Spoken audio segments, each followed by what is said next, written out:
जय हिंद दोस्तों, मैं हूं आपका दोस्त चेतन विस्पुते। दोस्तों, आज हम सीबीएसई का एक इम्पोर्टेंट सर्कुलर है उसके ऊपर डिस्कशन करने वाले हैं। ये सर्कुलर में मेनली 3 बातें कही गई है। सबसे पहले डेबिट नोट जो होती है उसमें इनपुट टैक्स क्रेडिट की जो टाइम लिमिट है उसमें थोड़ा कंफ्यूजन चल रहा है, उस रिगार्डिंग क्लियरिफिकेशन दिया है।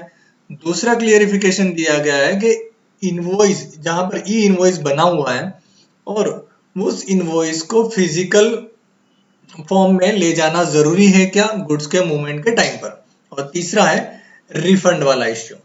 तो डिस्कस कर लेते हैं वन बाय वन। सबसे पहला इश्यू क्या है वो डिस्कस करते हैं, उसके बाद में क्लियरिफिकेशन देखेंगे। Section 16 subsection 4 as amended with effect from 1st January 21 provides that a registered person shall not be entitled to take input tax credit in respect of any invoice or debit note for supply of goods or service or both after the date of furnishing of return under section 39 for the month of September following the end of financial year to which such invoice or debit note pertains or furnishing of the relevant annual return whichever is earlier। एक simple सी चीज है, credit लेने की हमें due date पता है कि सितंबर month का जो हम जीएसटीआर 3B फाइल करते हैं उसकी ड्यू डेट या तो एनुअल रिटर्न की जो ड्यू डेट है उसमें से जो पहले होता है उस ड्यू डेट में हमें इनपुट टैक्स क्रेडिट जो है पिछले फाइनेंशियल ईयर की अगर रह गई है तो उसे ले लेना है। लेकिन सबसे पहला डाउट क्रिएट क्या हुआ, तो डाउट है which of the following dates are relevant to determine the financial year for the purpose of section 16 subsection 4। Close है। पहला है date of issuance of debit note और date of issuance of underlying invoice. अगर आप पुरानी section 16 subsection 4 पढ़ो तो वहां पर आपको ऐसा मिलेगा कि जो डेबिट नोट है वो उसकी भी इनपुट टैक्स क्रेडिट आपको ये जो ड्यू डेट हमें दी गई है सितंबर मंथ का 3B की डेट या तो एनुअल रिटर्न फाइलिंग की due date which is earlier उसी में ले लेना है।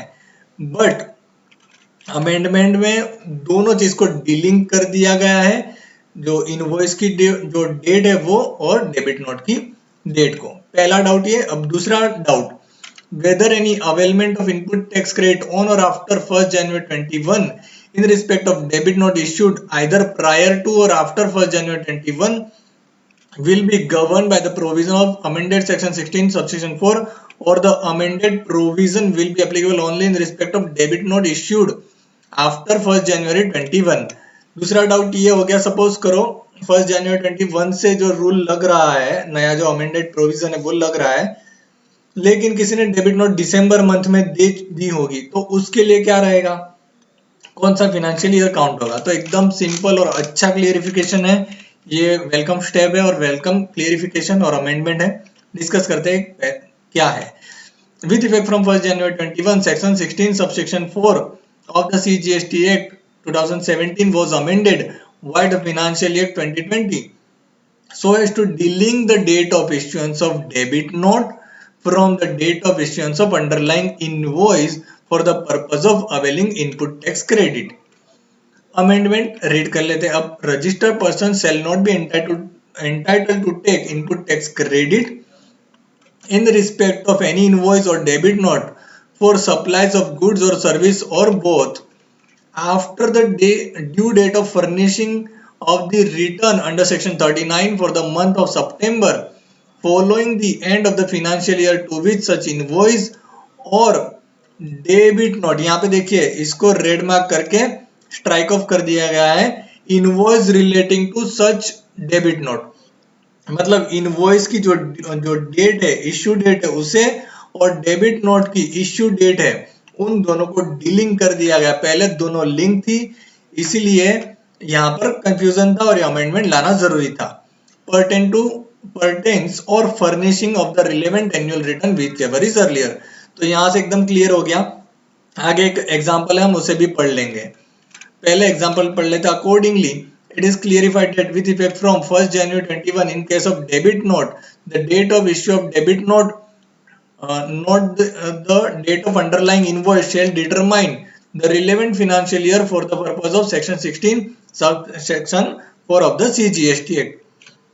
यानी कि एकदम सिंपल बात हो गई है।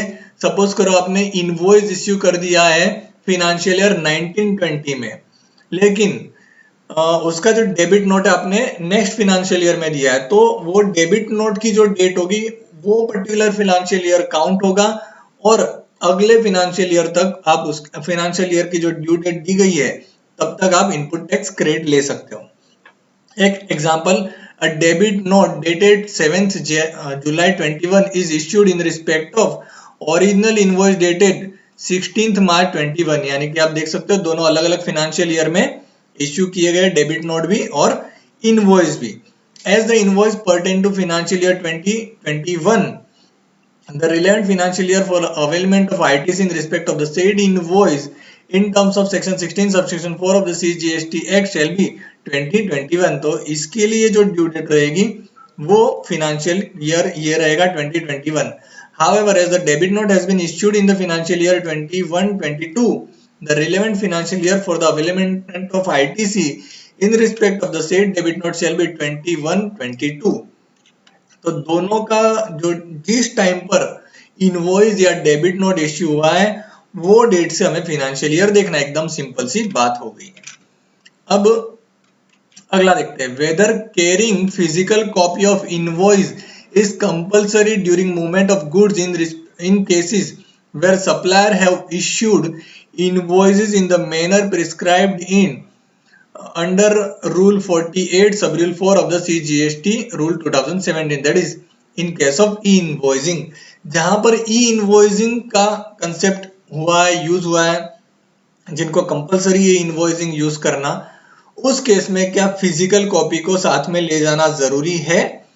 तो सबसे पहले रूल 38 कैपिटल ए सब रूल 1 यहाँ पर एक्सप्लेन किया गया है कि भाई आपको फिजिकल साथ में रखना है या तो फिर रेडियो फ्रीक्वेंसी आइडेंटिफिकेशन डिवाइस जो उसके साथ में कनेक्ट होना चाहिए। फिर रूल 38 कैपिटल ए को समझाया गया है और रूल 38 कैपिटल ए सब रूल 2 जो है वहां पर आपको पता है कि क्यूआर कोड जनरेट होता है, इनवॉइस रेफरेंस नंबर जनरेट होता है।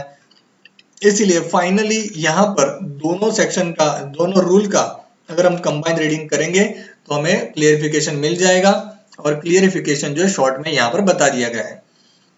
Accordingly, it is clarified that there is no need to carry the physical copy of tax invoice in case where invoice has been generated by the supplier in a manner prescribed under Rule 48 sub Rule 4 of the CGST Act. Rules and production of the QR code having an embedded invoice reference number electronically for verification by the proper officer would suffice।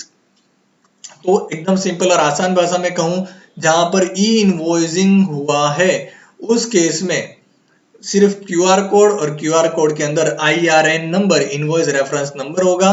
वो अगर आप officer को दे देते हो तो sufficient रहेगा, वहां पर फिजिकल ई इनवॉइसिंग की या इनवॉइस की जरूरत नहीं पड़ेगी।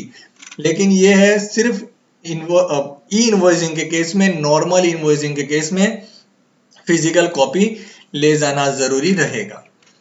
अगला क्लियरिफिकेशन है, whether the first proviso to section 54 subsection 3 of the CGST act prohibits refund of unutilized ITC is applicable in case of export of goods which are having nil rate of export duty।